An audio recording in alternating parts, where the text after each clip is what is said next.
flags are gaily flying o'er Celtic Park today, because the lads of Celtic have showed the world the way.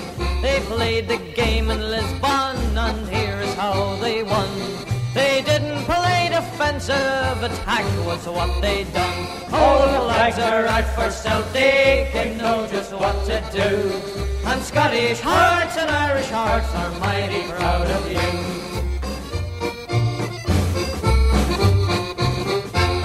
In all the big world over, the name of Celtic rung, and in the heart of Glasgow our Celtic song was sung. God bless you, great 11, this is your greatest day.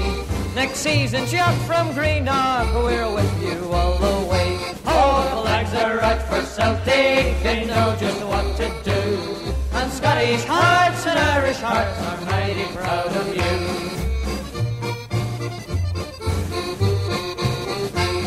You won so many cups this year, 4 or 5 or 6. You should give one to Rangers, they're really in a fix. John Lawrence shook your hands, lads, as you came off the plane. And everyone is proud of you, your football brought you fame. Oh, the flags are out for Celtic, they know just what to do. And Scottish hearts and Irish hearts are mighty proud of you. Oh, the flags are out for Celtic, they know just what to do. And Scottish hearts and Irish hearts are mighty proud of you. Hail, hail, and welcome to the HomeBhoys Live podcast here. Strangely enough, on Thursday, the 30th of July. It's been a crazy couple of weeks between Jason's been on holiday, I've a new baby, Harper's been to the dentist tonight, so he can't come on. So tonight it's myself and Mr. Paul Larkin. Paul, you there? Hello, Joe. I can vaguely hear you. Can you? You're jumping in and out a lot. Tell you what, I'll try and call you back, right? In 2 seconds. Right, okay. Yeah. Well, as usual, folks, the technical side of HomeBhoys is fantastic. So I'll try and call Paul back here. So, you there, Paul? Yep. Is that better? That's better, aye. Alright, sweet. So, folks, we got plenty to talk about. Obviously, we have the game against Qarabag last night. We have game against Ross County coming up, Flag Day on Saturday. We've also got Pat Griffin coming up with the Kano Foundation to talk about the bucket collection on Saturday as well. So we got plenty to talk about. Now, obviously, we're missing Jason, who's on holiday. Harper's been to the dentist, so he can't come on because he can't speak. So it's myself and Paul. I suppose the first thing, we could go all the way back to starting, or we could talk about this, that, and the other. I suppose the most important thing right now is talk about the Qarabag game last night, the 1-0 win over Qarabag at Celtic Park. That brings us to the second leg in Azerbaijan next Wednesday, and looking good for the 1-0 lead. Derdrick Boyata, I haven't called him Derek for weeks. Derdrick's his name. So, I mean, Paul, I assume you were at the game. Yeah. I mean, I couldn't see any of the game because it wasn't televised. I got to listen to some of the audio. I haven't seen any of the highlights. I haven't been home that long. But, I mean, from what you were kind of telling us last night, there was a couple of standout players, but nothing necessarily out of the ordinary overall. Yeah, I mean, there was quite a few players who were absolutely rank rotten. There's no getting away from it. And, you know, guys that are non-running like that, particularly people like Scott Brown, Stefan Johansson, who just were terrible. I mean, they were just... I mean, the guy said to me, he kept saying to me over and over again, he said, Stefan Johansson looked like he'd been tranquilised or something. He was just completely out of sorts. And Brown, I don't think he found a Celtic player all night with a ball. But the standouts were Nadir Chiefy up front, who worked his bollocks off, but had absolutely no support at all because Johansson was on his game. Kai Stevens and Stuart Armstrong just looked lost. You know, they just looked completely... didn't know what they were doing at all. But he was backed up by Nir Beaton, who was immense. You know, he was marauding, he was breaking up the play, he was passing the ball, he was trying to move forward. And I heard them getting criticised on the radio last night, which was just unbelievable. He was good, but it was a strange game, Joe. I thought, because I never seen a single thing in that team to worry me at all. I mean, they passed the ball about well. You know, they were decent in possession. They created nothing at all. Any time they got into any kind of position whatsoever that could have done some damage, the bottle crashed. and they hit balls 60 yards wide, miles over the bar. They wouldn't go in for headers, nothing like that. But we were just so bad that we kind of made them look good. And it was kind of exacerbated by the fact that after we scored, I think the whole crowd was like, right, go for it. And we just settled for a 1-0, which had everybody, including myself, baffled as to what we were actually doing. You know, we had, for an example, being 91 minutes or something, we got the ball forward, and for some reason, instead of passing into the box or looking for a player, Lee Griffiths decided to take it into the corner flag. I heard that on the audio commentary, yeah. You know, so it was kind of like, well, there's that instructions just to make sure that they didn't score or anything like that. I don't think Craig Gordon had a proper save to make. I thought we had, I was speaking to a couple of guys last night who were kind of worried, we've not done enough and all this kind of thing. But the one thing I would say, Joe, is that if we work on our set pieces, we will really hurt them because we have a massive physical and height advantage over them. I mean, we were getting tons and tons of sort of every time the ball was coming in their box for set plays, it was causing problems. They didn't give away a lot of set plays. Of course, the goal came for one fantastic ball for Commons and such a relief when Boyata put the ball in the net. And you see it with the celebrations, what it meant to people, because it was one of them where you're thinking, you know, are we just going to fucking fall out this competition without a whimper, like, you know? So I believe we can really hurt them on that score. Seen a couple of people saying last, it's like, oh, defence worries me. I mean, I just didn't think the defence had done anything wrong last night, really, because there wasn't really, at this level, you're going to get people. You're not playing the SPL. You know, you're not getting guys who will just chuck it or play safe for 60 minutes and then see what happens, that kind of thing. You know, a couple of guys will be able to do what they'll do. The midfielder for them is pretty good, but I think that in this period of the competition, the key point, Joe, is to sort of keep hanging in there, because by every week, you should get stronger. You know, we're a much more cohesive unit than we were last season.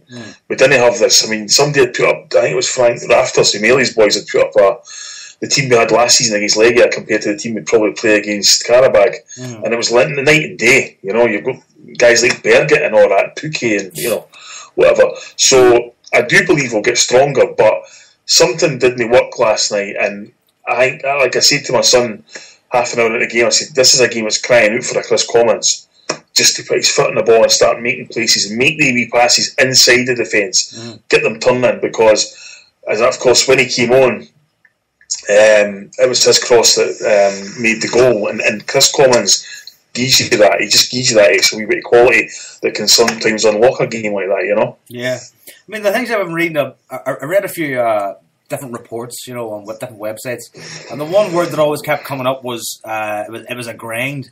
But it sounds like we made it a grind. Yeah, we did. I mean, I just felt that the tempo was so low for Celtic. There was none of the pressing game we're used to. There was none of the kind of getting guys forward. And chiefly, I mean, if I've got one bugbear at the minute, it's the way fans are so impatient these days. I was talking to a couple of other guys, and you say, players have always got abused. I said, they have, of course they have, but they also used to get phenomenal support for supporters.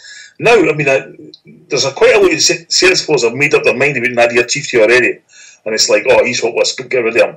He was one of the better players last night, probably the second best player on the pitch. Ran his bollocks off, and I'm sure we'll get better in time. It's 3 games into his Celtic career, we've got to give the guy a chance. James Forrest comes on, the guy 2 rows in front of me, here's him saying, what the fuck are they bringing him on for? What's he ever done in Europe? And I'm thinking, well, he was actually the guy who was the last guy to put us into the Champions League. Yeah. Quickly forgotten. And it's like, whatever people think about these guys, you've got to give them support. This is a forum to start constructively criticism or after it. No, like, at the game or whatever.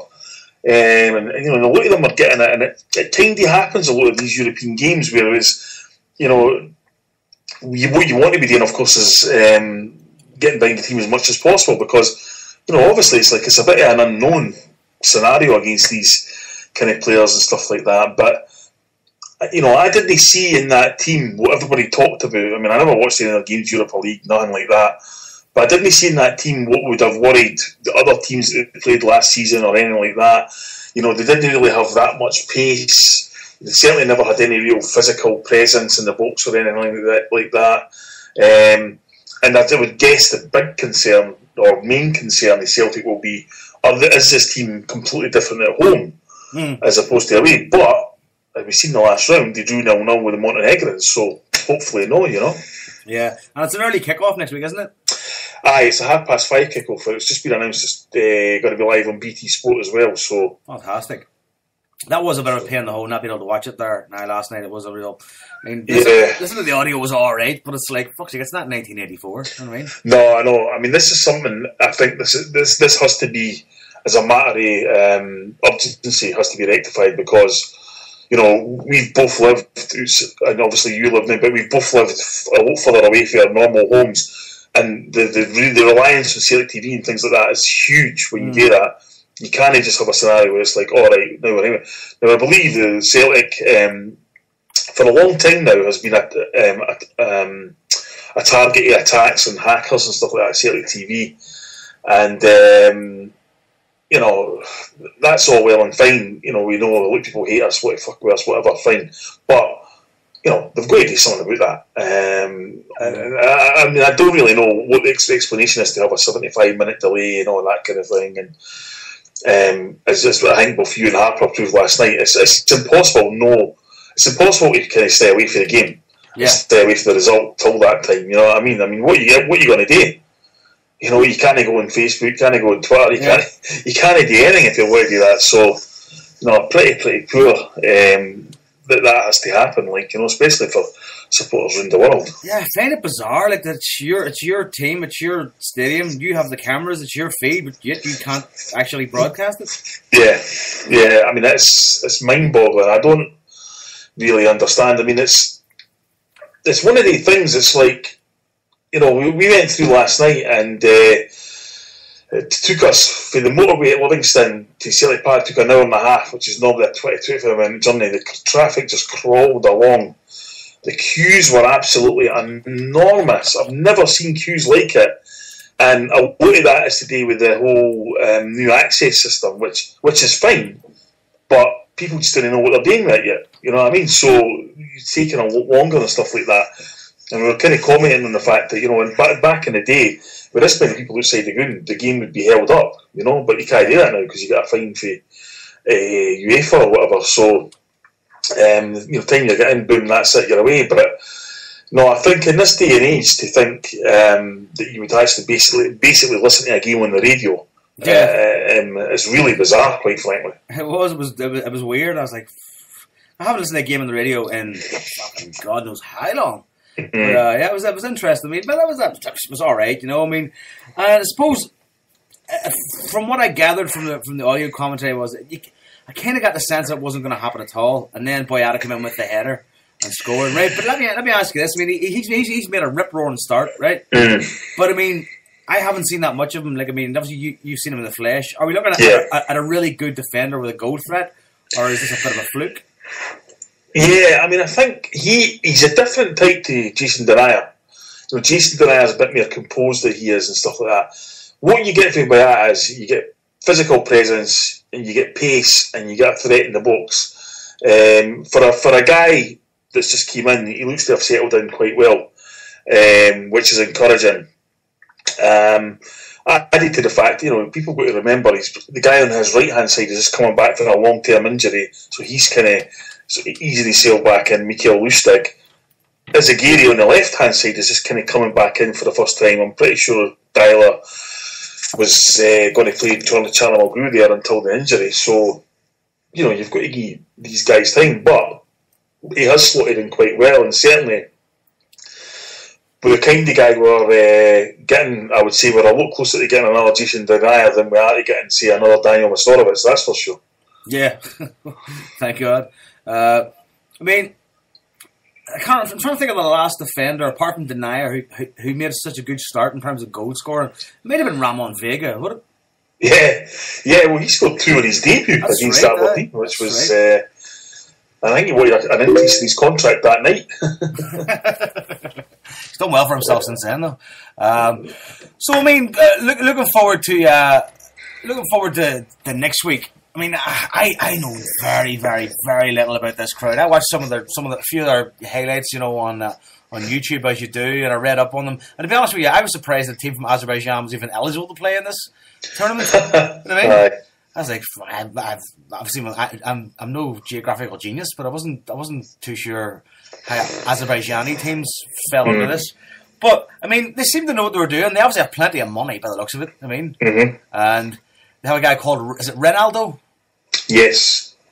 So I mean, it's one of these things where, in Britain, they have this ongoing thing that, that basically there's guys in Dover and that just allow anybody to come in the country and do what they like. But the reality is completely different, of course. So we have very stringent immigration, which means we can't go and bring in Brazilian guys or guys from Africa without them basically having played in Europe already, whereas countries like that can, and so therefore can spend money and bring in guys from South America and all that, and to enhance their team. I kind of was thinking that I would be confident in Celtic being able to go there and get a 0-0 and shut them down for 90 minutes. And I don't know if Ronnie Dyler wants to play like that, has it in him to play like that or whatever. But they reminded me a lot of Elfsborg, who we played 2 years ago. They were like half decent, on the ball, whatever, but they kind of a wee bit powder puff. Or will Ronnie Dyler just think, no, just go for it over here? I wouldn't really be like that. I'd be a bit more compact, because I think we have to learn from the mistakes of places like Warsaw and stuff. But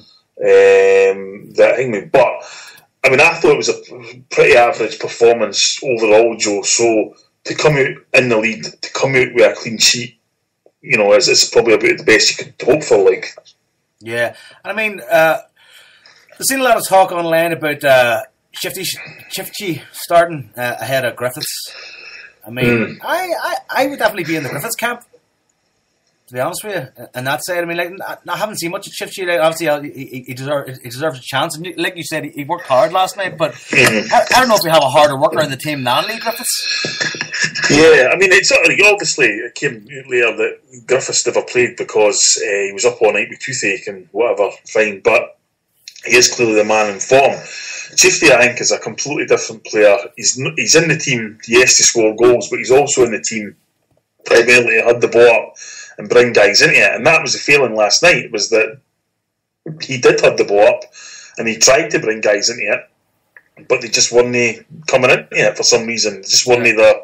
We looked a bit leggy, we looked a bit, which is, kind of understandable at this stage of the season, and people aren't up to full speed and stuff like that. But a lot of fans, I think, especially ones that go to the games, they expect an immediate impact from players. Yeah. And this doesn't always happen. I mean, we wrote the book on guys not having an immediate impact with Henrik Larsson. With the first league game, and then look what he done and stuff like that. So, you've got to give these guys a bit of an opportunity.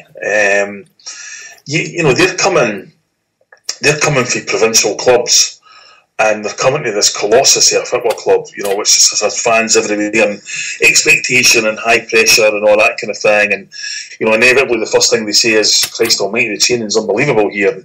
It's so intense." And that, you're damn right, because there should be 3 or 4 guys trying to get your position off you. Yeah.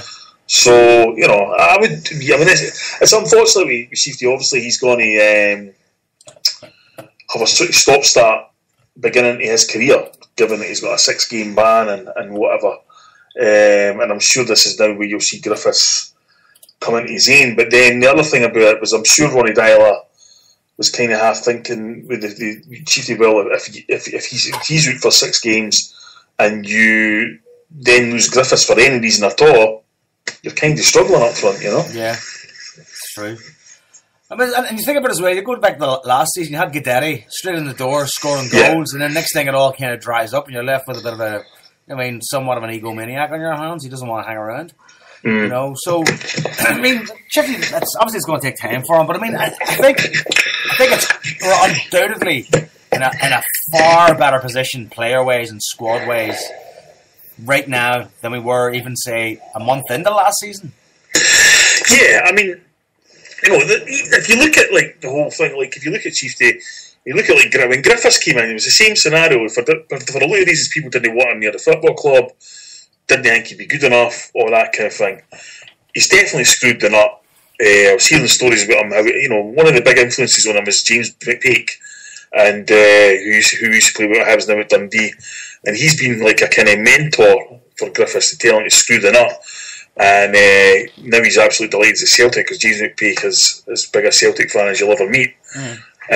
So the proof's in the pudding. If you get the heat doing and all that kind of thing, Chiefty comes with baggage if you own the park, primarily for all the incidents that go around him and that. And for what I can gather, you couldn't meet a nicer guy off the park, isn't he like that at all? But, you've got to be able to channel that aggression. Scott Brown was the same when he came to Celtic. He was kind of reputation for being a bit of a hothead and heedless chicken running about and that. It took about 3 years to get into the rhythm of playing for Celtic, Scott Brown, and now look at him, he's irreplaceable. So, I think the message is you've got to give these guys a chance. We're in a far stronger position than we were this time last year. And we have options off the bench, and the options off the bench helped us get the victory that, as you say, was looking less and less likely as the game was kind of petering out, Yeah. And I think you as well with Ronnie Daly, you got more of a streetwise manager on our hands this year as well, after last season, Well, exactly. I mean, these guys, the preparation's unbelievable. You just... they've been watching videos of Qarabag and everything about it. There's no going into the unknown anywhere. No. I mean, it's like anything. You say you can see on Wikipedia, the minute Celtic get a team, that team is like one of the most searched things on Wikipedia within an hour. Yeah.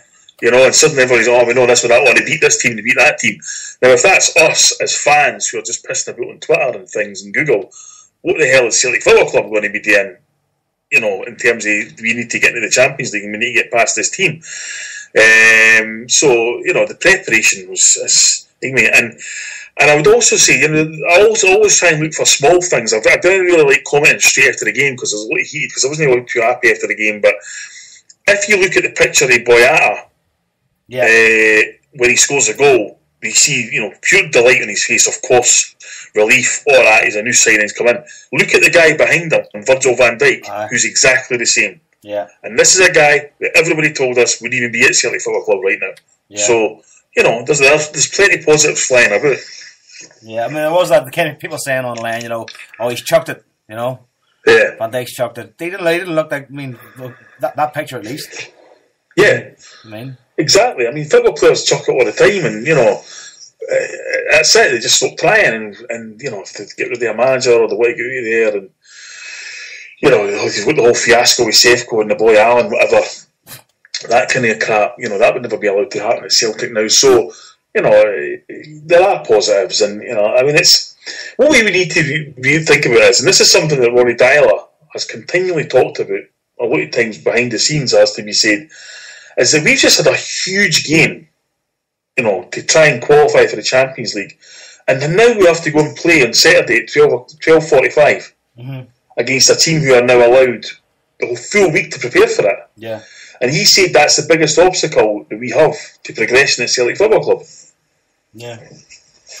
Obviously a big game, first game of the season on Saturday, right? And obviously, it's usual. They move the time. It's going to be on TV, which is great for me to watch, and I enjoy that, But it's not ideal for the players, obviously. And then you got a trip to Azerbaijan of all fucking places on Wednesday, right? So there's 7 days of intense training, playing, and travelling, right?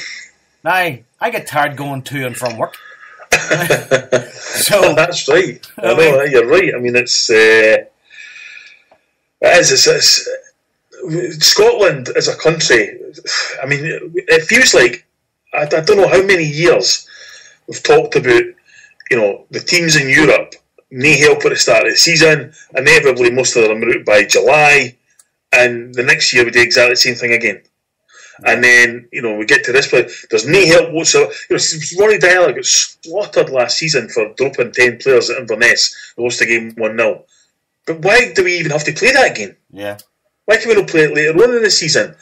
And, they say continuously the definition of insanity is to keep doing the same thing over and over again, expecting a different result. That's exactly what we do in Scotland every single year with European football. And how much would the game be enhanced if we were to get even one team into the Europa League as well as Celtic in the Champions League, things like that. But as you say, instead, if we get to whether it's Europa or hopefully Champions League, we're going to be playing Saturday, Wednesday, Saturday, or Sunday, Thursday, Sunday, with against teams who have had a full week to prepare against us. Yeah. That's crazy. I mean, I'm trying to think of some other positive things. I mean, that I have on my list here, but we jotted down a list. Craig Gordon extends his deal to 2018, which is fantastic. I mean, what a turnaround from the minute we heard we were getting him. All of us were on here were like going, "Oh Jesus!" To now we're going like, "Do not want to lose this guy." No, that's right. I mean, a guy 2 years out the game. Yeah. Own sports scene and fanning about the radio shows and whatever, and you could tell he was too comfortable, know his kind of thing. Comes back to Celtic, we've just lost a great goalkeeper, and it's kind of funny because, kind of after Packy Bonner, we went through a series of not that great goalkeepers. Yeah. And now we've had a procession of really good ones, through, Boric, David Marshall, fucking, Forster, and obviously, Craig Gordon and that now, and it's good to get him to sign, because he's an absolutely incredible professional. I mean, you can see him on the pitch, and he's fucking screaming and shouting at people, and I like to see that. And he's Scottish, and he knows the score, and I think more and more Celtic are leaning towards guys who know the league and know Celtic and know what it's all about, so that they can quickly kind of not fall into that swamp that the likes of Pookie and fucking Amido Baldi and Bangura and all these half-wits fell into almost immediately for signing, Yeah, what do you mean? And the thing about Craig Gordon as well that I love is that for a guy to go through all that to get back into the game, there's a hell of a lot of mental focus, determination, and single-mindedness to bring you back, and not only bring you back, but also bring you back at the same level you were at before and be as good. I mean, fucking, there's not a lot of people can do that. I mean, Larson did that, but Larson was a special case. I mean, I've always said, these guys that play at that level, right through their whole life, they were the best player in their school by a mile, best player at the boys' club by a mile, best player in the reserves by a mile, they get to the first team. They've all got roughly the amount of same amount of equal ability, give or take the few geniuses. Yeah. So what then is required to keep going is the mental strength. Yeah. You know what I mean? You have to have that. Guys, you look at the Gary Neville types, who are no spectacular football players, but are now sitting with their feet up with a fucking caseload of medals in their house. Yeah. Because they've had that dedication and all that kind of thing. And, that is what's required. And I think with Celtic, it's one of the most intensely pressured football clubs in the world. I mean, you've got fans every single day telling you what it means to them, and you need to win, and that's the bottom line, Joe. You're Celtic Park, you need to win every game. Yeah, we used to. Paul Lambert used to say Walter Smith used to say about the Huns that there were 3 defeats away from a crisis, and Paul Lambert says at Celtic Park you're a fucking draw away from a crisis. Yeah, it's true. Let's see what else I have on my list here now. We're going to have Pat come on hopefully now in the next few minutes. So I mean, prediction ways for next week. What are you hoping for? I obviously one goal kind of does us big favours. To get one early goal, you're sitting pretty at that stage. You have an away goal, you're 2-0 up. So I mean, but there's also the fear that if you go out there and try to play against them, I mean, from what I've seen of them, they seem like a decent team. They seem like they can pass the ball. Yeah, definitely. So they're not a bunch of mugs. Yeah. So I mean, what would your ideal scenario be for you? I think that first of all, there's no need whatsoever to chase a game. At the minute we're through, it's the team that's got to knock us out, and to knock us out, they need to put 2 goals in our net. Mm-hmm. So we need to focus on that first and foremost. Keep it tight, keep the shape fucking solid, know what people are doing, and that kind of thing. And it would not surprise me in the slightest if he played the same formation next season with a few tweaks around about the wingers and stuff. Mm-hmm. Maybe tucked in guys, maybe if Mulgrew's fit, played him in the left-hand side rather than, anybody like Armstrong or Mackay Stephen dropping over, that kind of thing. Chieftain, again, will play up front on his own and be told just to run that defence. And then I think if you're in a position at 60 minutes where you need to chase a goal, it's went disastrously wrong, you can bring on Griffiths, you can bring on Commons, you can bring on guys who, particularly Commons is fantastic at operating in that space in between the midfield and the defence of the opposition. And when that midfield and defence has been running about that for 65 minutes, it makes it even easier for Chris Commons to do that, start threading the balls and whatever. So I would be kind of cautious over there, and let's see what they're all about first and foremost, because what we didn't want to do is allow them to get a foothold in the game early, get an early goal and get on the front foot, because you could see it last night. It was, the atmosphere was dying away and all that kind of thing. We scored a goal and it was fucking lift off at Celtic Park. The crowd was unbelievable, and you don't want that to happen against you. I know it's a weird kind of pitch. It's one of these pitches I think most football fans hate, with the running track going around it and stuff like that. Okay, yeah. Which could be a good thing for us, you know what I mean? So it means the crowd's on top of you and all that kind of thing. But at the end of the day, Joe, you know yourself, it all comes down to ability and how you handle these games. And hopefully our experience will allow us to do that. We've got some great defenders there at Celtic, big, strong guys. We've got a great goalkeeper and all the rest of it. And as you talk about Craig Gordon's sort of guy that'll be looking at that game going, if I don't concede here, we're through. Yeah. And that'll inspire him on, So I'm quietly confident, and I think hopefully the lessons of last season have been learned. We're cautious enough not to go gung-ho, but also to be in the right tempo to get a goal if we actually need to get a goal. Yeah, we're sitting good, but I'm still quite nervous. I didn't expect to be this nervous at this stage, so it's a bit... No. When you talk about that, Joe, talking about the standing game, see when they weren't even close to our level, but when they scored in Iceland, I was saying to Harper, 20 minutes I never said a word. Yeah. I just, it was just going through my head, what if there's no Europe at all this season? Aye, that's what I keep thinking too. It's just kind of, it means that much. We've said it a million times. It's an absolute farce that we need to play these kind of games. The only team in the top 50 that has to play these kind of games to get into the playoffs, to get into the Champions League.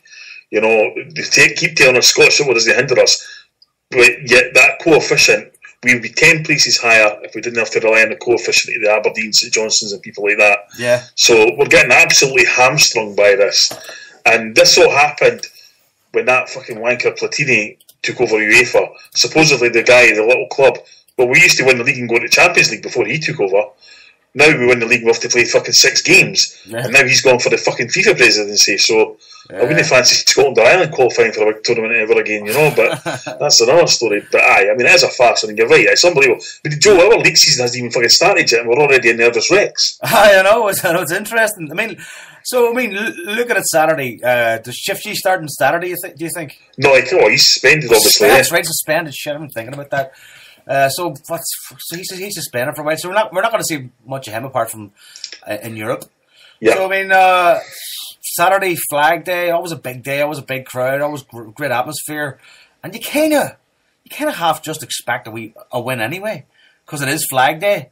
You know what I mean? But this is the first step towards 5 in a row. So there's also that in the back of your mind as well. Yeah. You're a wee bit nervous, going there could be a couple of slips along the way. We don't know.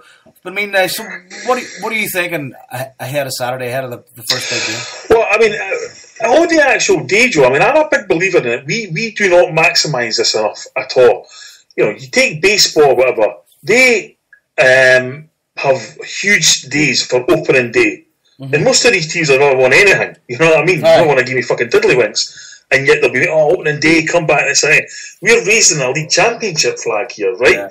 And so we should be using this as a PR fucking stunt to get as many people into that ground and to continue to get people in that ground and surround ourselves with the greatness of Celtic Football Club, you know what I mean? Because Celtic Football Club is the fans, and then it's the players, as far as I'm concerned. There's a fuck about the board or anybody, any directors come and go, whatever.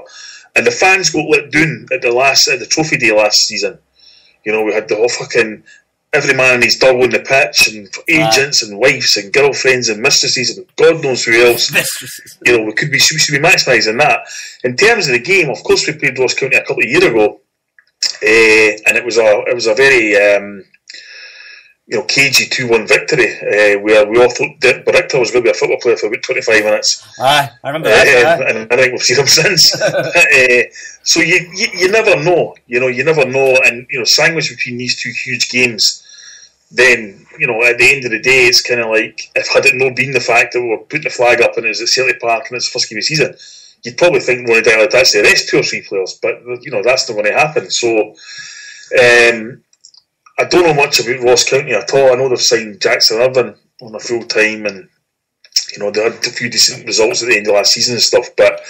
And they'll be up for it. But we should be too strong, and it should be a day that what anybody thinks about anything, that Celtic supporters all around the world should be celebrating, because as you say, Joe, first step towards 5 in a row, and first time in my lifetime that I'll have seen us raising 4 flags in a row. So I'm really looking forward to it.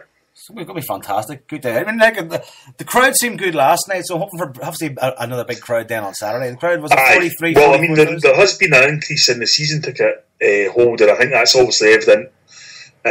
Starting game and last night, where there's been bigger. And I know Celtic are quite happy with the sales, and I'm actually predicting, I've kind of got an off-the-record prediction for an unnamed employee that said if we get to the Champions League this year, we'll sell 48 to 50,000 season tickets, guaranteed. Fantastic. Just be going on the basis of how it normally goes, because believe it or not, they always get a mad rush at the end of August. Don't know if it's anything to do with holidays, or first time people have been paid after holidays, whatever, I don't know, but that always kind of happens. So, I mean, that is good, because, we face a lot of shit in Scotland, do you know what I mean? We get kind of tons of stuff thrown at us, and we get told the league's crap, the coverage, everything's crap, this, that, next thing. So, to get that level of support is fucking unbelievable as far as I'm concerned. Yeah, I mean, it's been a good start.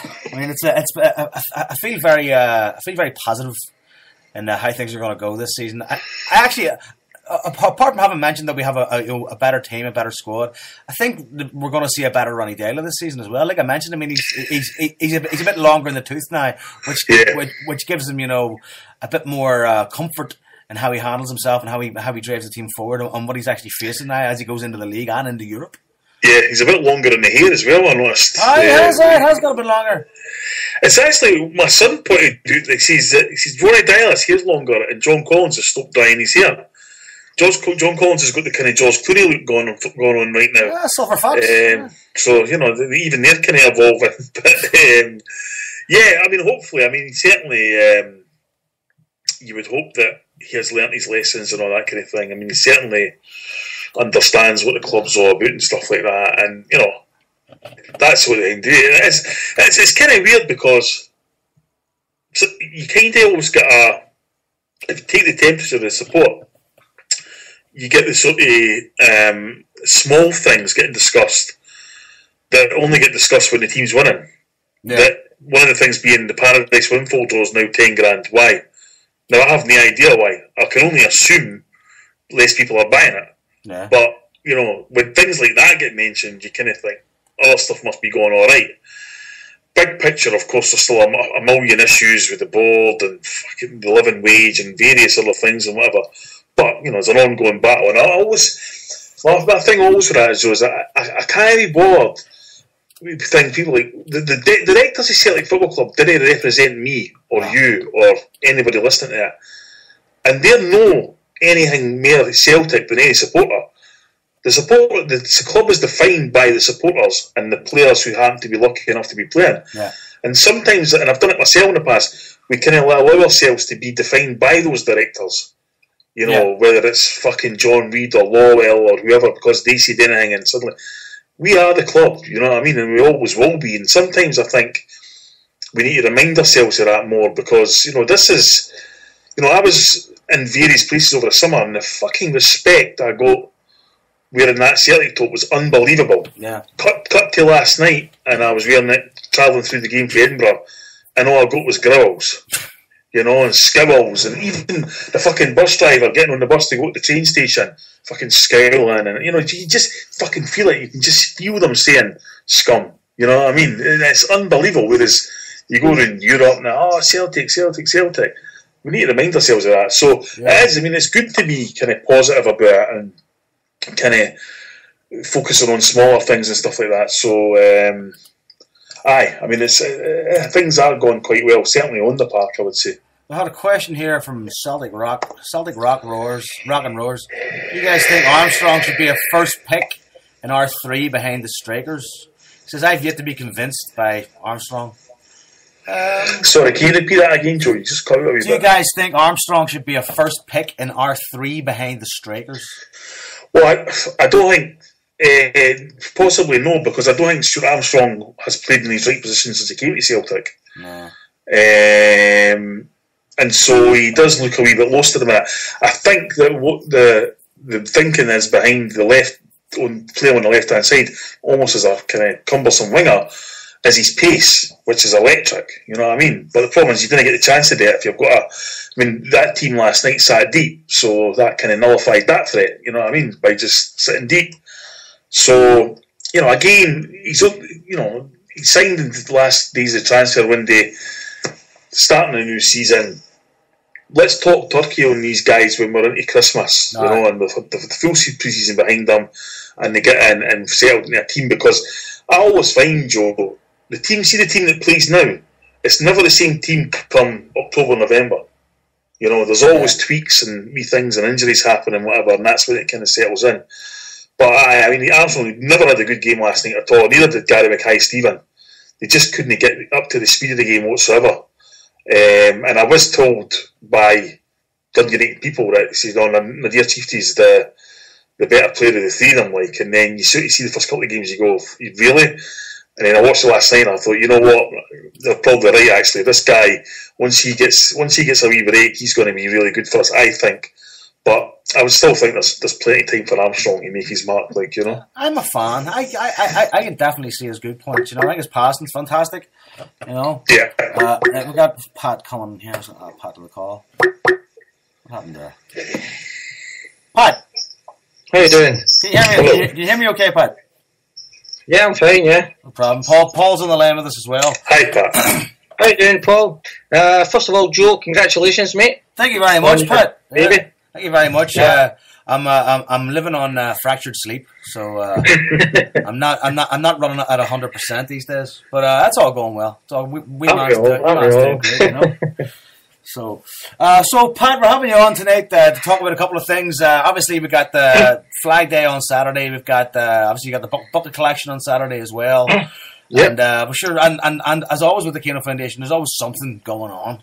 There's always something coming up. There's always movement, right? Every week, if it's not at the stadium with the kids, it's fundraising. It's on the show. It's whatever, Well, if you want, Joe, I'll happily swap you with your babysitting duties, and I'll probably get more time in my hands. Yeah, I can imagine. Here, listen, Pat, I only had that one experience of helping organise one trip, and it nearly killed me.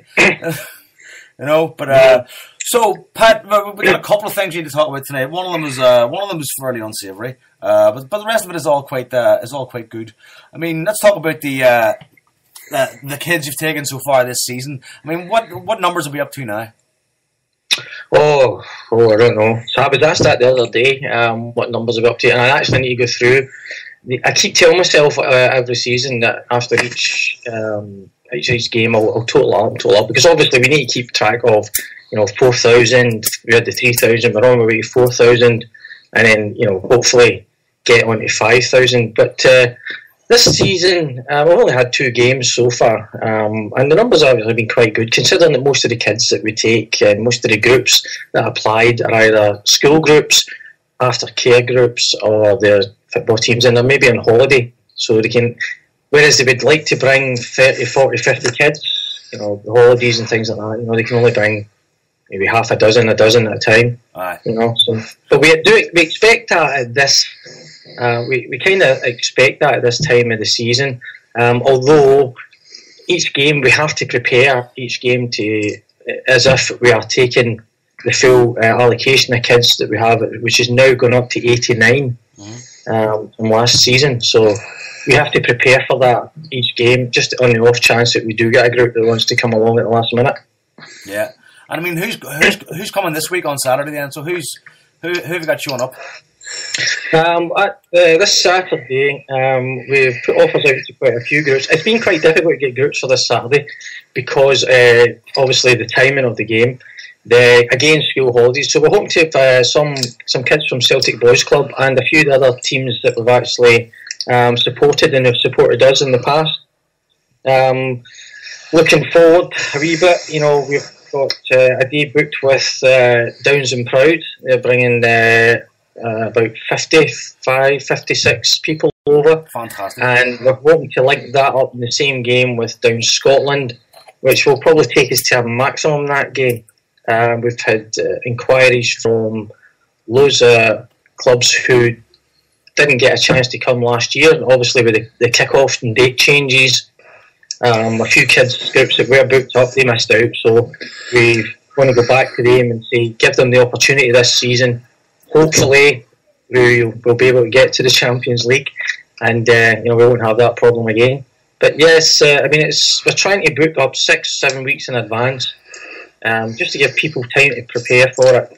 And obviously, because it's an expense to these kids coming over, the groups. We do everything for them here. We don't ask them to pay for a penny, but they do have to, a lot of the times, fund their own travel. And this is where hopefully some of the supporters' buses will come in and support us. We're not asking supporters' buses to do it for nothing, but if they've got spaces for 20 or 30 on the bus, then we can link a group up with them who would be more than happy to pay to come along in the supporters' bus rather than go to the expense of hiring a bus on their own, Because it is an operation. It's a big operation getting kids to Celtic Park. It's a big operation getting kids to go anywhere, to be honest with you. But so Pat, the bucket collection is on Saturday. So this is obviously an annual thing. It raises quite a bit of money. And like we said before, Kano Foundation is one of those things we have to keep feeding, because the idea is to keep bringing kids to Celtic Park, and keep giving them that experience, and keep giving them the gift of Celtic. So you got to keep going, keep rolling, keep moving. And we've always said in this show, we're totally behind it, 100%, as ambassadors now. So Saturday, what are the points for the buckets? Whereabouts are you going to be? Well, we'll be all around the stadium. Obviously, out with the footprint, which is basically Celtic's footprint. So we'll be all around the stadium. We'll have places, London Road, Springfield Road, around at Janefield Street. And at the other, I don't know the name of the street where the Jock Stein stands on, but we'll be at various points all around the stadium. You won't be able to miss us. We'll have big T-shirts on, and there'll be people standing shouting at you saying, "Come on, give us your money." Is Brian bringing his megaphone? Well, we have actually asked him to bring his megaphone because for some peculiar reason he seems to be a lot quieter when he's using it. I seen him with a megaphone, right, in one of the pictures, and I said, if there's one person that doesn't need a megaphone, it's funny. He seems to be a wee bit subdued when he's actually using it, and we say, just use your normal voice, Brian. We get across the other side of the stadium, can't hear you through that megaphone. Right. So the big collection, everything's going to be going great on Saturday. But now, one of the other main reasons you're on here tonight is that there's been some Twitter activity. Now, let me just kind of frame this for us here. First of all, Paul, you know this better than anybody. The amount of abuse you receive, we receive, people receive on Twitter, online, people behind keyboards saying what they want to say, right? And we get it all the time, Paul. And normally we don't actually give it any credence or even bring it up because it's just not worth it at the end of the day, right? Because eventually it just goes away. But this week there's been particular things said in particular about the Kano Foundation this week on Twitter. Now, we're not going to go ahead and tell people, who it was or who said what, because that's just kind of giving that person, the attention that we don't want to give them. But you can go on Twitter and you can go to the Kano Foundation's Twitter feed and find out what's been said and view the conversations. So basically, Pat, the gist that I've gotten from this is someone's questioning why the Kano Foundation need more money and what they do with the money, right? And someone's come up with sort of figures in their head saying that, well, it only costs this much, costs that much, and so why do you need this, why do you need that, X, Y, and Z, whatever, right? Now, I know from the trip last season that I took the kids from Dublin that it's not a cheap day out at all for you guys. It's not cheap to put on because it's not only the tickets, there's also the goodie bags, there's the scarves, there's the food tokens, which I initially thought Celtic gave you, but they don't. You got to buy those, right? So there's all those extra costs as well. There's the upgrade of the kids' seats for adults because sometimes there'll be a lot more adults than you actually have tickets for. I've seen that as well. So You've been kind of party to this now this week. This person on Twitter having a go, saying, you know, what do you do with your money? This money's going there, money's going there. So now you're on here and you get a chance to have your say. And I know you kind of want to break down a couple of things and let this person know, and let people know in general that it's, you know, what this person's saying is completely out of whack. That's wrong. Yeah. Essentially.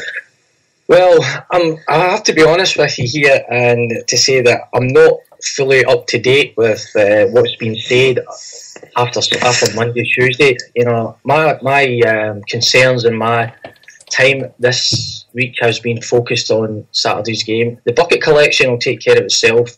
I don't get involved in the bucket collection because obviously when we've got a bucket collection, there is a game going on and there's kids needing to be taken into the game and kids needing to be looked after. So that's my role for the day. But why, some of the questions are, you know, that you've put to me, why do we need to fundraise all the time?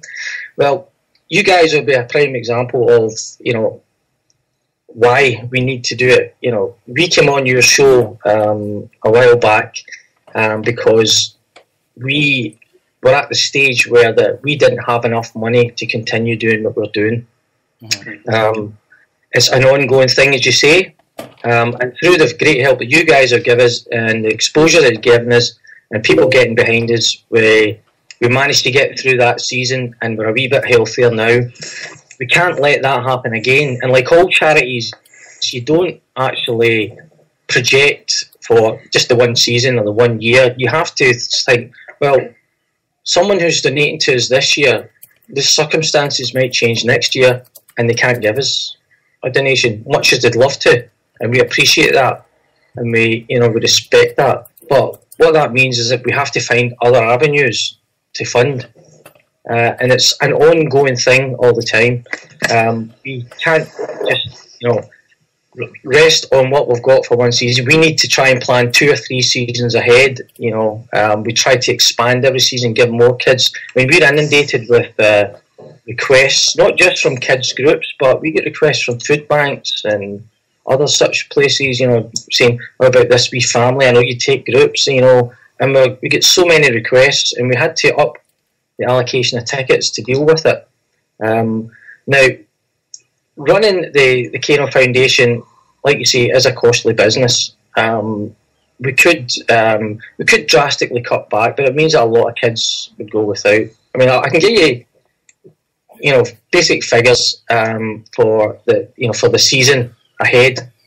The season ahead, we've increased our tickets, and we're now at 103 tickets, which is made up of 14 adults and 72 kids. 14 adults and 89 kids. We actually pay for 12 of those adults and 72 kids. That's our payment. The others have been donated by 15 kids tickets by Tommy Craig's CSC. They paid for them direct. We had no input in that and paying for them, so it didn't come out of our budget directly. And an individual who's for the last 2 years has donated 2 adult and 2 kids tickets. So just taking our ticket costs alone for the 12 adult and 72 kids, that's just under £9,000 for those tickets. Some of the accusations that were thrown at us are, we should be doing all right because it's only 50 kids for a ticket for a kid, and we should be getting a discount. As I've said on this programme before, mate, we don't get a discount from Celtic. Nothing to do with, nothing against Celtic, but we've never asked for or expected a discount. We're very proud of the fact that this is a fan-run, fan-funded and fan-organised operation. The other reason for us wanting to pay for the tickets is that they're our season tickets, and we know for that season we've got those seats, whereas if you rely on someone else giving you them, they may say, well, we can't give you them this week, we can give you them that week. For us, that just wouldn't be practical. So, like I say, we've got that. That's just under £9,000 a season for those tickets. Because it's not just kids, like you say, we have to buy adult tickets because groups are going to come with the adults. We can't expect kids to turn up on their own. So add the other ones that people have actually donated to us, and that brings us to 103 tickets. So if we look at the 89 kids, as I said at the beginning, we need to budget and make sure that we can accommodate 89 kids at each game for 21 games a season. Now, each game we give the kids a goodie bag. As you've seen, it's got with the kids that you brought over, it's got a scarf in it, it's got a juice, crisps, a sweet, it's got a wristband, and we also give them a £2.50 voucher to get a snack at the kiosk. So when you total all that up, per game, if on the basis that we're taking 89 kids per game, that's just over £1,000. Yeah. Multiply that by 21 games a season, and we're looking at just under £22,000 that we need to ensure that at those levels, at those numbers for the kids, that we can actually survive and give the kids just the basic day out that we give them just now, with nothing fancy added onto it. So if you take that we try to project for a couple of seasons in advance, that's a lot of money that we have to actually raise. That's why we're constantly trying to raise funds. Now, it's not just about us going to people and asking and saying to them, we need you to do this, we need you to do that. We're inundated a lot of times. We get people coming to us, you guys coming to us and saying, we'll help you. Other people want to do sponsored bike runs. You've got the fantastic donation that Paul has given us from his Astros Years tour. It's people buy into what we're doing because they're part of it, because it's not just us, it's not just our charity, it's their charity, it's the fans' charity. So, like I say, the total running costs for games alone is just under 22,000. We then have a Christmas party that we put on for the kids that we don't charge the kids for. That can be anything upwards of £900, which we make no bones about. The 89 to 90% of what we do is taking kids to the football.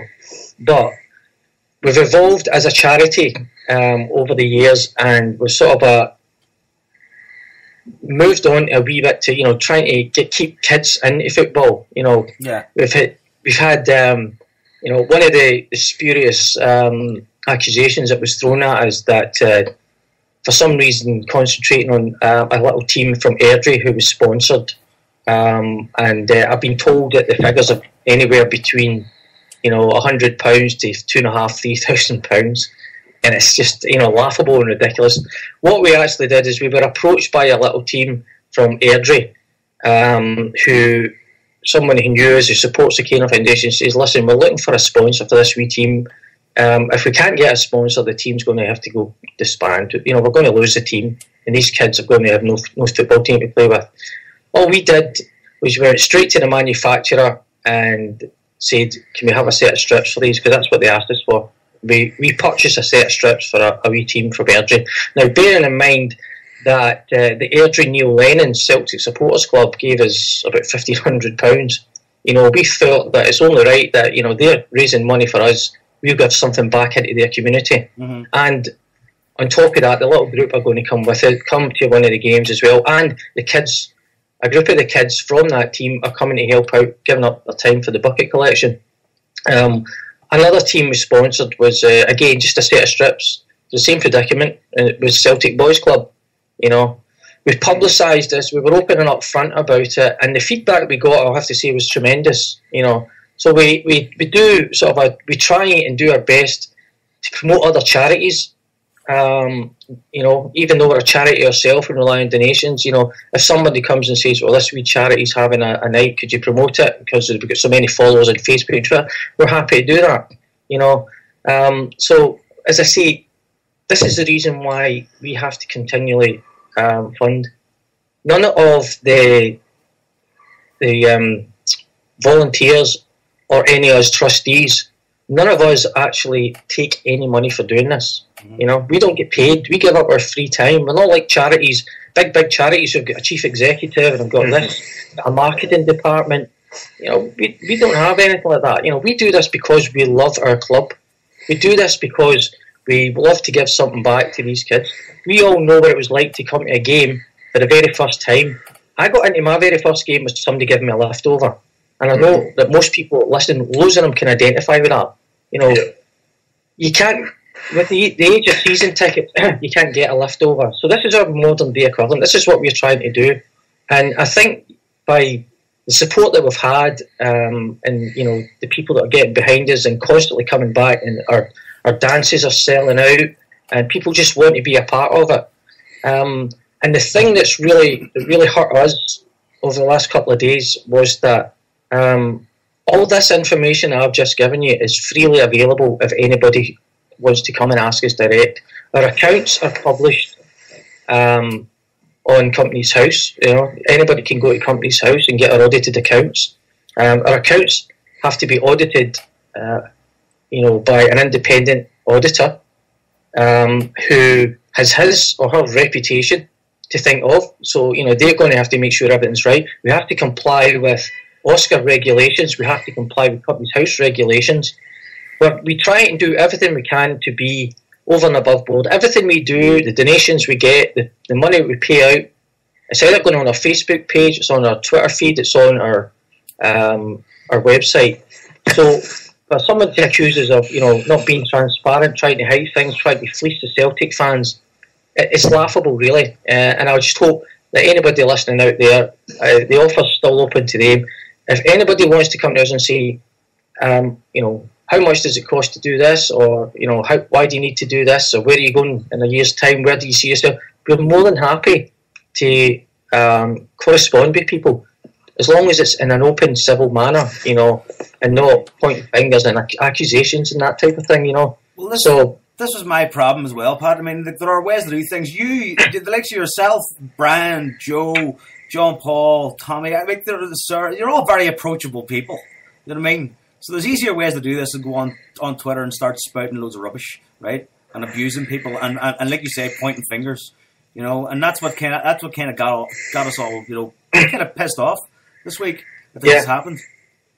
It's a misinformation as well. Figures being bandied about. We're doing this, we're doing that. We're accused of nepotism. That one of the team that we sponsored was probably because we were, we had family members or friends in it, and it's nothing like that at all. I mean, another thing we do is that when we're sponsoring kids group, so football teams, our logo is going on their strips, and what's actually happening is people are saying, "Who's that that's sponsoring you? Who are they?" So it's a form of advertising in a way. We need to get our name out there for two reasons. One, to try and encourage more people to come and help us, financially. And two, the more people know about us, the more kids groups we can reach, and the more kids that we can actually give a chance. We can, to come to Celtic Park. We can spread the net a bit further. There's some groups who came with us recently from Crookston, who, it's the first time they've ever been there. And they've now, when they had such a positive experience, they've gone back and contacted us. We've now got a waiting list of people who want to come to a game with you guys. Is there any chance of getting another game? So further on in the season, we'll try and accommodate them if we've got space. And this is the thing that we do. A lot of people think that everybody knows about the Kano Foundation.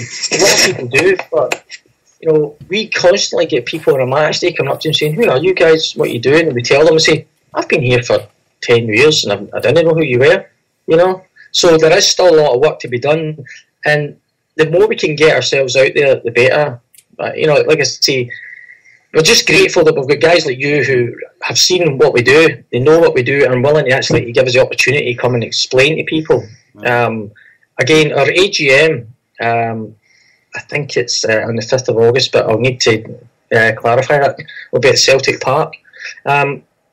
Anybody's more than welcome to get in touch with us and say, "Can I book a place to come along?" Because it's not my charity. It's not the trustees' charity. It's your charity. It's the charity of people who actually come and put money in. Anybody who comes and put money or goes and talks about us or would like to come and see what we do, they're always more than welcome. Like I say, we've got nothing to hide. We just want, we're quite happy for people to come along, ask us questions that they might think are difficult questions. Put us on the spot, say, "Why did you do this? Why did you do that?" Don't be afraid to ask us that type of thing. That's what being open and transparent is about. But as I say, do it in a civil manner. Come to us and say, I don't think you should be doing that, or what you could be doing. You could be doing this for kids. I think your kids love that. Give us ideas. So as I say, I'm at a loss. I can't for the life of me think about what's started it, what's behind it. But as I say, these are the facts that I've got, and I'm quite happy, to publish these facts. The facts, the stats that I gave you for the match day is actually on our website, and it has been on our website for last year. Whereas it's saying just over £20,000. The exact figure is just under £22,000 to cover match days for the whole of the season. So, like I say, the information was there. If this person would want to go look for it.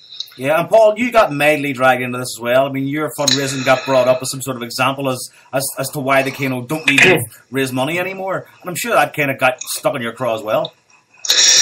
Yeah, I mean, it's just echoing what Pat says. I mean, it's, we live in a world where everybody's entitled to say what you like, what I mean, for good or bad. And, as Pat said, guys are willing to answer any questions.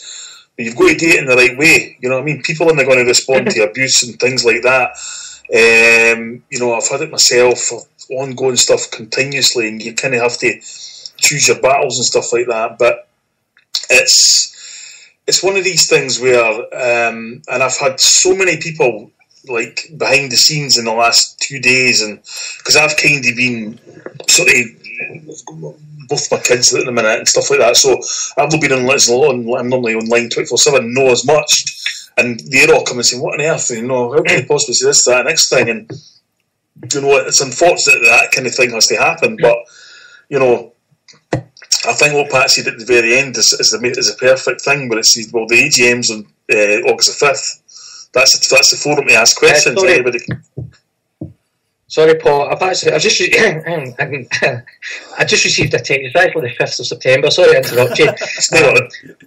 My main focus, I'm afraid, is the games, and there's a lot of things that like the AGM, 5th of September, and I'm constantly getting text messages from other members of the Kano team because I think they're just sort of shitting themselves a wee bit as to what I'm actually going to say here. But there you go. Aye, that's it. So just go and ask questions then. I mean, that's.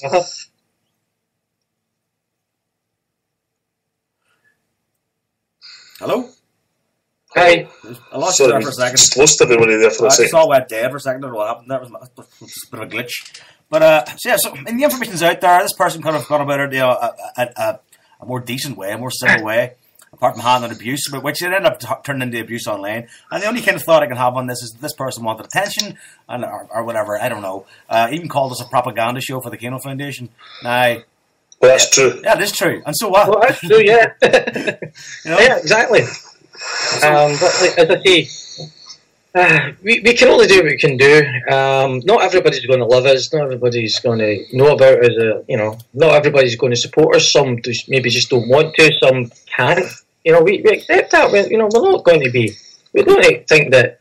Or we don't expect everybody to come along and shake our hands and say how fantastic you are.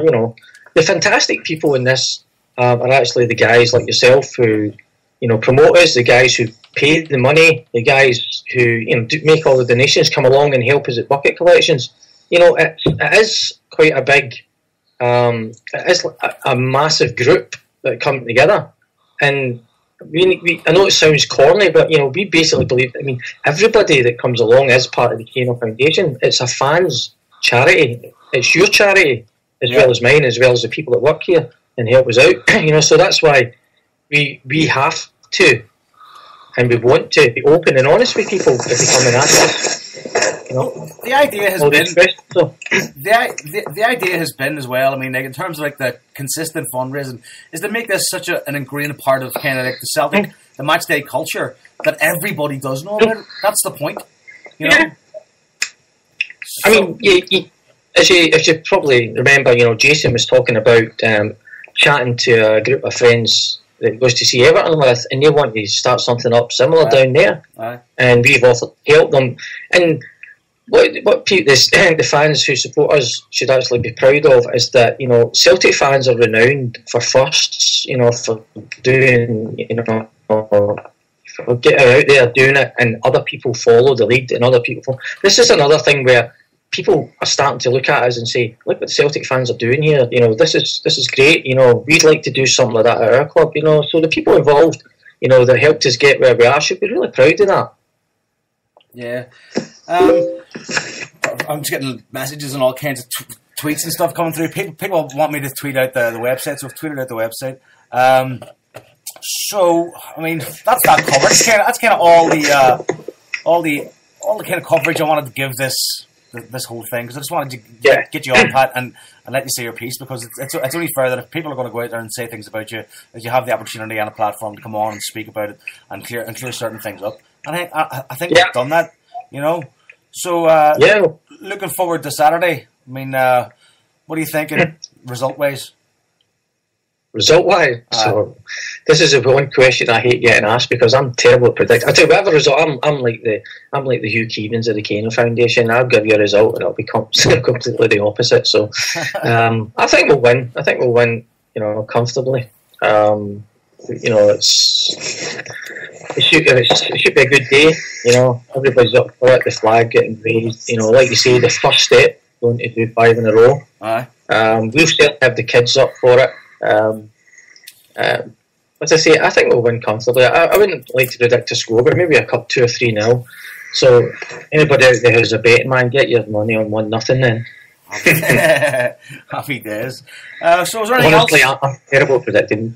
Is there anything else you want to cover, Pat, before we let you get back to your life and back to your Kano Foundation duties?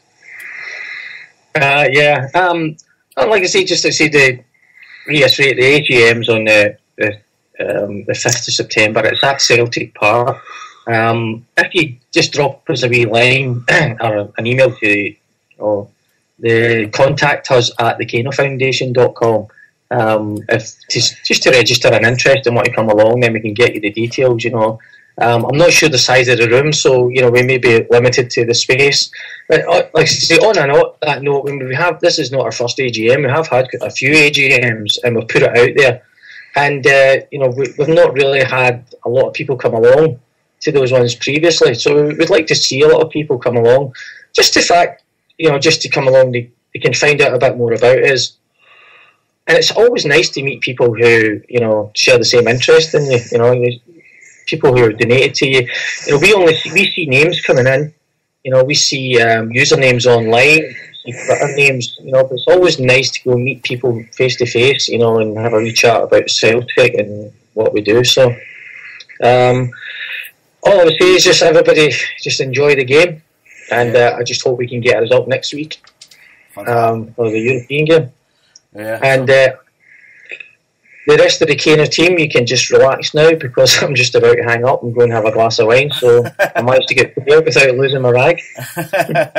But here, I think you would have been well within your rights to lose your rag. So at the end of the day, yeah, I know. Well, if you'd got me on a Monday, it might have been a different story. But as I say, I just want to thank you guys again for all the help that you give us. I know it's it's heartfelt, and I know that it's something that you actually get behind quite a lot. So without you guys and all the people out there who support us, we wouldn't be able to do what we do.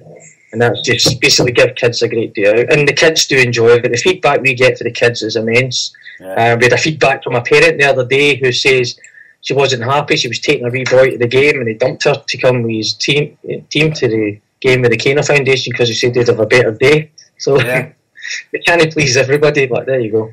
So thanks again, guys, and thanks for giving us the opportunity to set the record straight and let people know just exactly what is involved, financially in running the Kano Foundation. I mean, that didn't really take into account all the hours that people put in at their own time.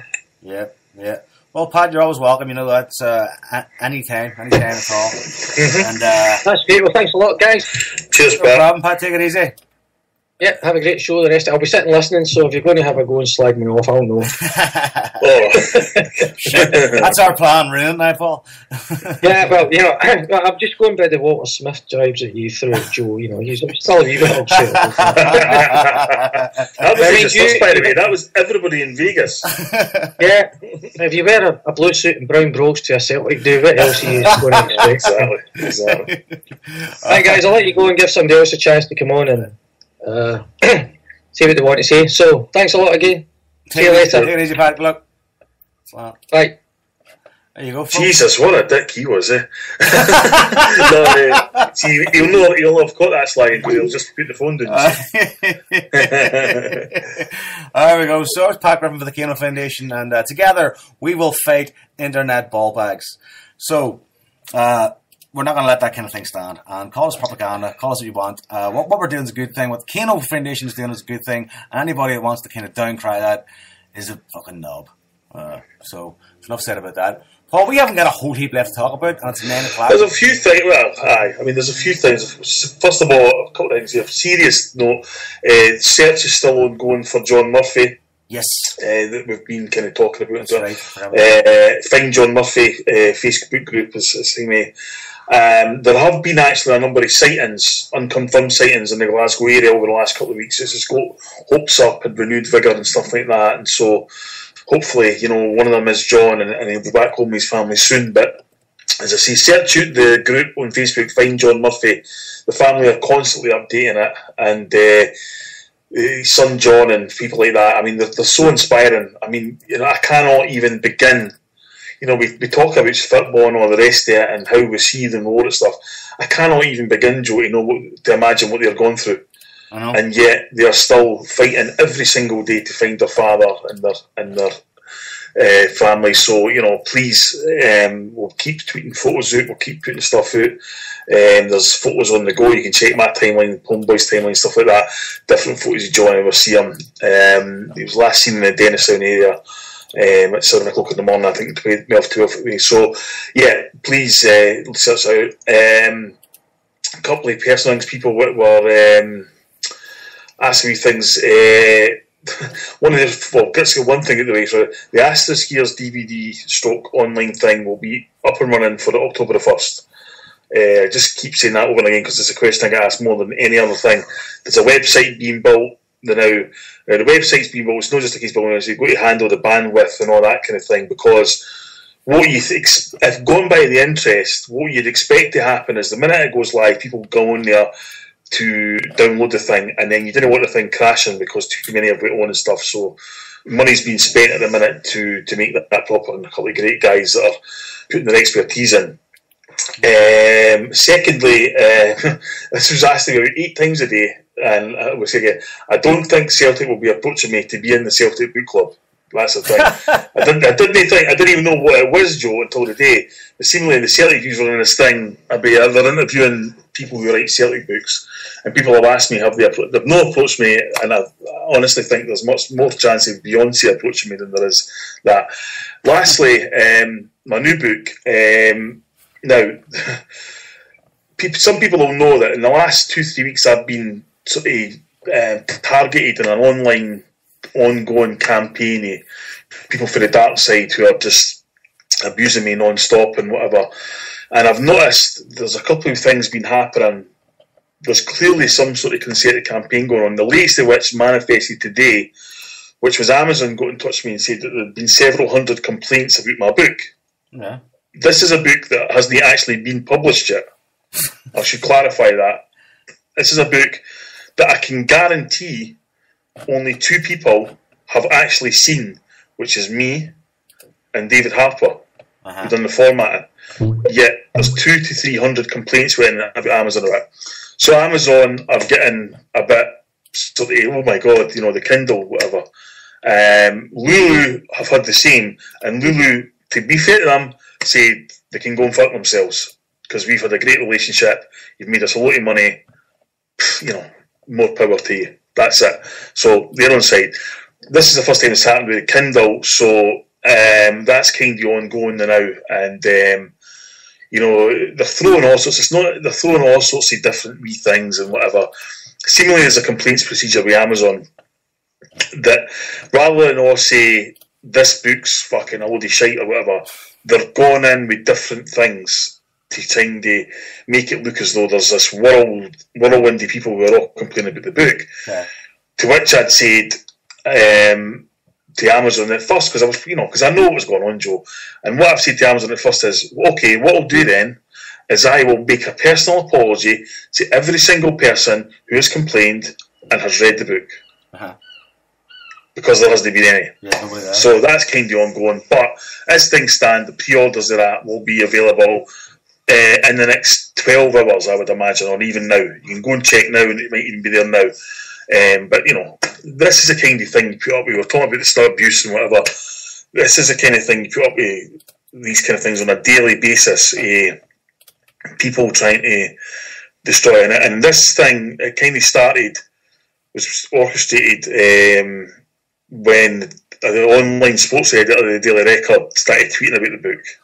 Having no knowledge of what will be in it, made several allegations about it, which was utter rubbish, you know, like what would be in the book and all this kind of thing. So that's been considered, but please me, the book launch to it is sold out now. That's kind of we're kind of ongoing with stuff like that, and that's going to be really, really good. We are going to have a couple of surprises there. We're into pre-production with the film, and I can already tell you now, this film is going to be 10 times bigger than the Astor skiers. No, that hence the word I said bigger. It doesn't mean better. Hopefully it will be, but it might not be. Just in terms of the money that's being spent, the higher quality that will go into it. Mm-hmm. We're doing a different type of documentary this time because it's a different type of story. We're involving more people. We've got yeses for everybody we've approached. You know, the last time, Joe, when I approached people that I didn't know, i.e. like know people like yourself, but other people said, do you want to help with this film? Yeah, I'll get back to you. I've approached there was a band who had done a song that I'd liked, and you know, it wasn't too big a band, whatever, and I thought, you know, this could be mutually beneficial. I like the song, you go in the film, you get the exposure, etc. Yeah, sounds great. Turned up to the meeting, they never showed up. Things like that all happened at the Astor Seals thing, and you know, with this thing, it's been a case of, we need you to do that, could you do this? And we'll say yes immediately. At the minute, we're in pre-production of the film because it's going to be a lot more work to get this film. You know, the last one was done in about 8 months. This will take a year, no problem. We've both been, I mean, for example, just to give you, it's how fucking bizarre it is, Joe. We actually have a costume department. You know, we actually, you know, so it's just because one of the things I can reveal about the film is that we've not done before is that there are incidents in the book, for obvious reasons, didn't have any footage. You know what I mean? Because they were secret and they were behind closed doors or whatever. So we have to then recreate that on film. Oh, aye. We actors and actresses and stuff like that. So they need costumes. They need the certain types of uniforms and so on that were involved and whatever. We've already approached. There's one of the pivotal parts in the film. We approached someone we'd been kind of monitoring for a couple of weeks, and they said yes immediately. We've built up a good relationship already, which is really, really good. We will be approaching other people, you know, some pretty famous people who know what they're doing and acting and that kind of thing, to be involved. All good as well. So, you know, things are going well. We will be launching a Kickstarter for it on the 1st of October. Unlike the last time where it was basically a case of, can you help us, and you can get into the premiere and we'll give you a download of the movie, you will actually get stuff for your investment this time. Proper, unique stuff that our crack team is already kind of designing and stuff like that. We're not looking to raise a huge kind of amount of money. Like, we're not sort of going, oh, you know what, now we can raise like £1 million and fucking we'll approach Brad Pitt, and you know, none of that bollocks. You know, I mean, we're still looking at these under 5 figures, but it has certainly been a lot easier to get the ball rolling on certain things, and the reach has went further around the world. Mm-hmm. You know, in terms of people that have been involved in whatever, from Sydney to Nairn, you know, and you kind of get much more widespread than that. So, yeah, things are going well with that, but, you know, people have to always remember, and I hate because it becomes an ongoing theme of the show, we're doing this on the backdrop of a venomous, aggressive campaign against us. One which we're not going to buckle in front of, one which will not derail the book, the film, the audio book, or anything we do in the future. But it does happen, and it also means that we can be hindered in certain places, which is why it's really important that we have the support of the Celtic fans, particularly because that's who we do stuff for. You know what I mean? At the end of the day, that's kind of what this. And as I said, with the book, the pre-orders for Kindle should start in the next few hours, if not already. Well, there will be the time people listening to the show, they'll be ready going to Amazon, you'll see it. For Lulu, it'll be 21st of August, and then the book launches on the 4th of September. We will have certain things going on. One of the things I can be we're going to do next week with Richard Swan on Twitter around noon, excuse me, is he's going to do a Twitter interview with me. Oh. He's going to ask me questions on Twitter. I'm going to answer them. All right. You know, I mean, just trying new things to, you know, reach out, whatever, and stuff like that. But you know what kind of happens, Joe, and you know you've experienced it yourself. Most people have heard. The mere bridges you try and build, the mere cunts underneath it are trying to bring the bridge down. Aye. You know that's just the way it is. So you know we need the Celtic support more than anything, and that's who we've always done everything for, and we'll always do everything for. You know what I mean? So these are the things a lot of people have been asking me about. As I said, you know, sorry, the Celtic Book Club, I don't think I'll be a member of past this year's October the 1st, which will be it's a donation to the Kano Foundation. Make me apologies for that to get it. And if you're an investor in the film, you'll get it free, gratis, whatever. And as I say, the Kindle, basically available now to pre-order, Lulu, 21st of August. And yeah, we will need some bodyguards, that's it. So Pickman Jones is asking here, is there going to be any dates in America for the dates you missed? But I doubt you're going to fly back to America to show the Essex years. Say that again, is there going to be any what, sorry? Is there going to be any showing of the film in America for the dates that you missed? Remember the snowstorm? The dates that I missed? What dates did I miss? Well, Boston. Remember Boston? Oh, right. No, but the Boston boys were in Vegas. Oh, okay. So they got to see it, Big Billy Ramsey and that. So no, I mean that tour's done. Right. I mean I've actually see the thing about it, Joe, is like people think that the Asterisk years is like a money making machine, right? And it just isn't. It could have been if I really wanted it to be, but that's not the way I wanted to go. I wanted to put the emphasis on helping other people. You know, apart from the money that was raised and all that, the Ashes years, we turned down a shitload more money to go places and that when we had a set plan to do stuff. We were able to get in, buy 2 season tickets to bring in a guy who won a raffle at a showing who couldn't afford to get there into Celtic Park normally. That was all the way they wanted to try and pay it forward and stuff. Similarly, I mean, conservatively, I reckon we could have charged a $5 for a download and probably sold 5,000-10,000 downloads easily with the amount of people who've been in touch with that.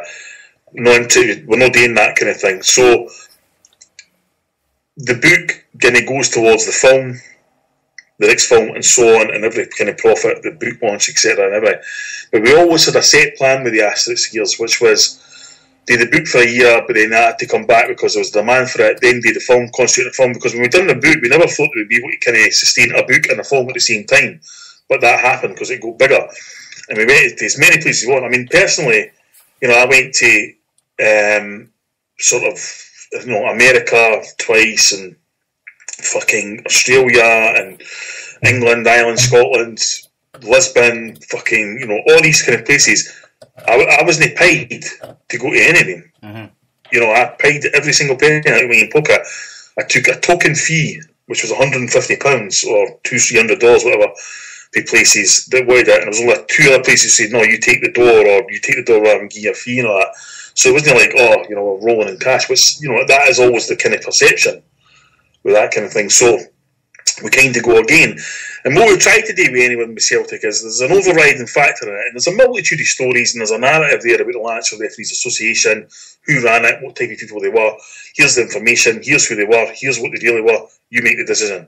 Is that the inspiration behind it for me is the notion, which has been thrown at me so much in the last month, that Celtic supporters and Celtic Football Club have never been discriminated against ever in Scotland. Mm-hmm. And this is what I've been told by hundreds and hundreds of people since they found out about this book. Now, I would guess 99% of people listening to this now would go, you have to be fucking joking. But I'm sorry, that's exactly what they're telling me. I've been told Celtic are a bigoted football club. They were run for Catholics. They hate Protestants. They do this, they this, they this, they this. Now, to the people who aren't hardly thinking, that's absolutely preposterous. But so what we've tried to do with this book is fall through information that says, yes, we were, and here's why, and here's by who, and all that kind of thing, and offer out stories that you can't find on Google, or you can't, that aren't kind of commonly out there and stuff like that, and show the type of people who were running Scottish football, who were running refereeing, show incidents for the pillars of the establishment that are supposed to be impartial and for everybody and all that kind of thing, what their attitude was and stuff like that, and just to say that here's the reason why we're so-called paranoid, because of this and this and this and this.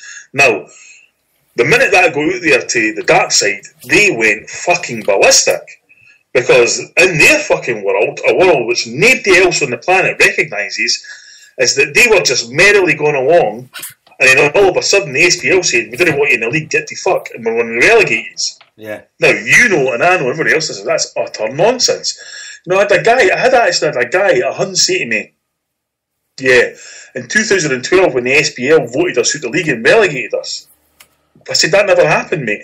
You got liquidated and we voted against the NUCO being in the top flight. Nonsense.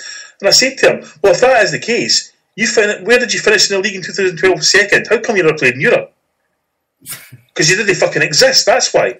Yeah. You never had any points taken off you.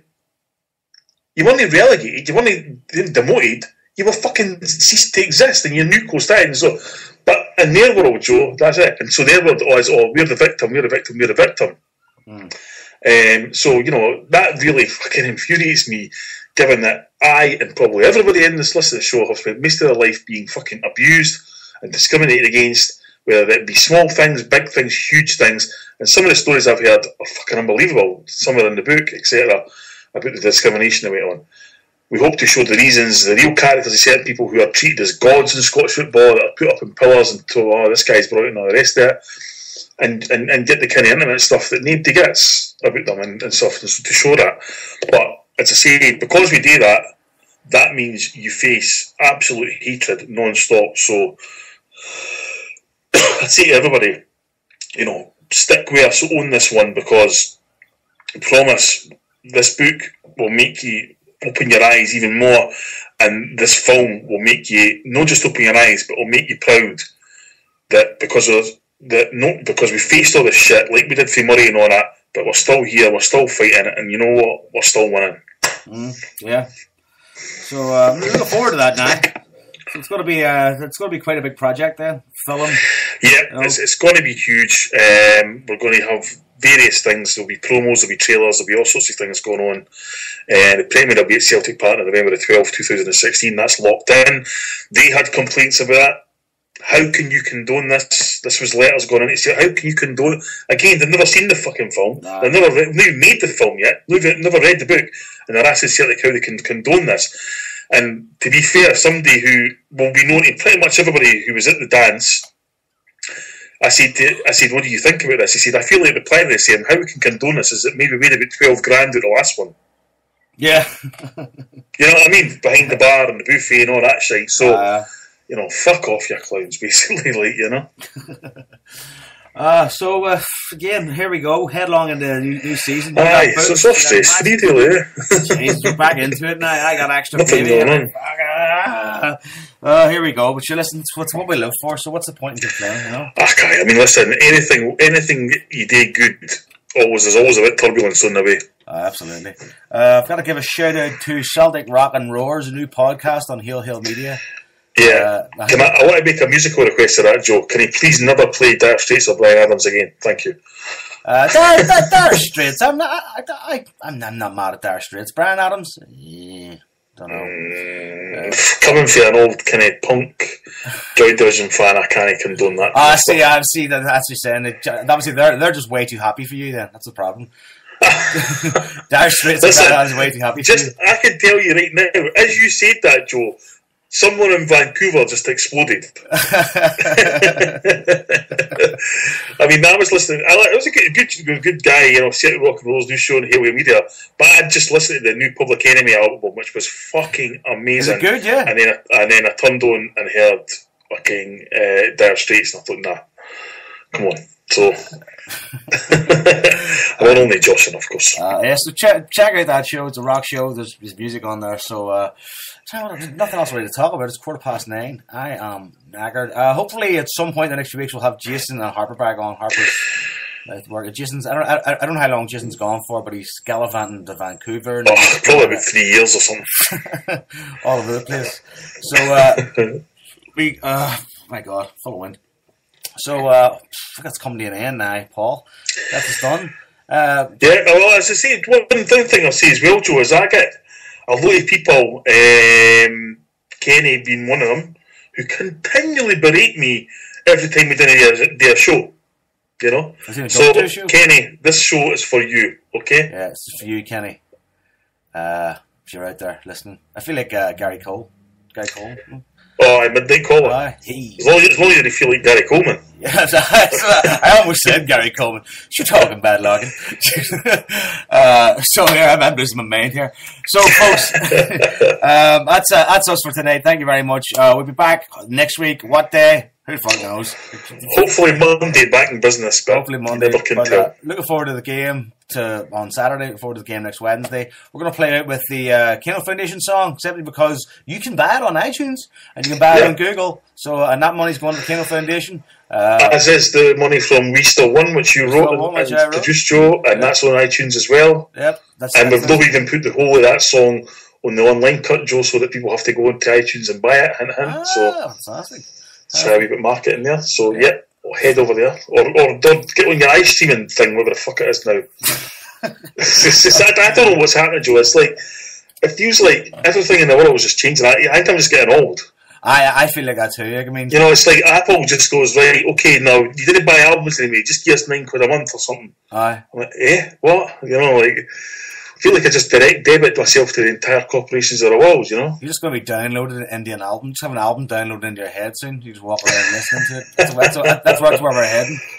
Oh, God, I know. So, it was like, what was the one? I tell you, I was talking to my mate Ali last night, this one. Well, I was in Vegas. It was the Raheem Sterling thing was going on, you know, go to Man City. Yeah, Jesus. And a guy said, come in, he said, Jesus Christ, 49 million for Sterling. And I said, Sterling, Tilakutri near Stirling, which was a big advert in the 80s. Every single cunt blankly. And what? Well, nobody got that? Even I get that. Nobody got it. Fucking, and it's just like, and then, but you say it to anybody over 40, like, aye, Christ, that's still there. There's one in London Road as well. Blank fucking looks. I was like, you know what? I'm just going to be like Alf Garnett, just sitting moaning in my fucking chair for the rest of my life. Yeah. You're going to have no frame of reference for any more conversation going down the lane. I know. Anyway, folks, that's us done. We're going to play the Kano Foundation song. Go to the iTunes bar or Google Play or stream it, do something, and give your money to the Kano, because that's what we're all about. So, folks, until next week, hail, hail. Hail, hail. So long.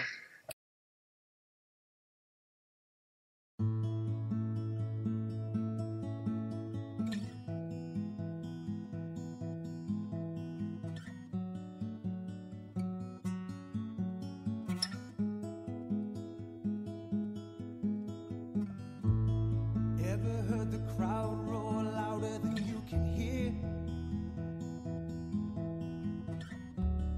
Ever seen a grown man reduced to tears?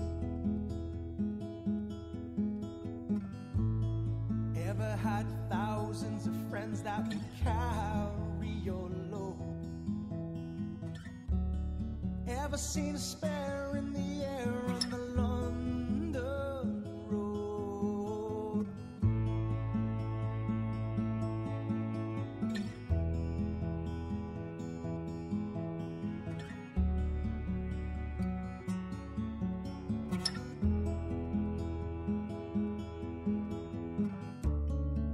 I'll show you green you've never seen, you won't believe your eyes.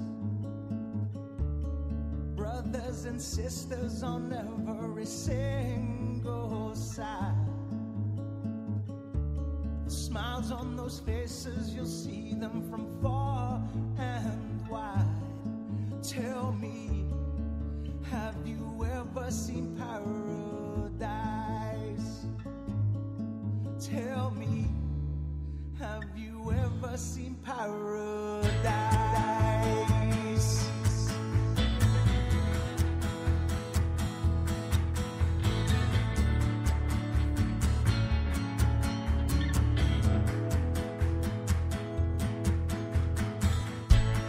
Ever been so excited you can't sit still? Jumped out of your seat, I promise you will. Ever had your arms around someone you never met? Heard them sing a song that you'll never forget. Ever had a love so strong that it's all you feel? Come with me, I'll show you it's real.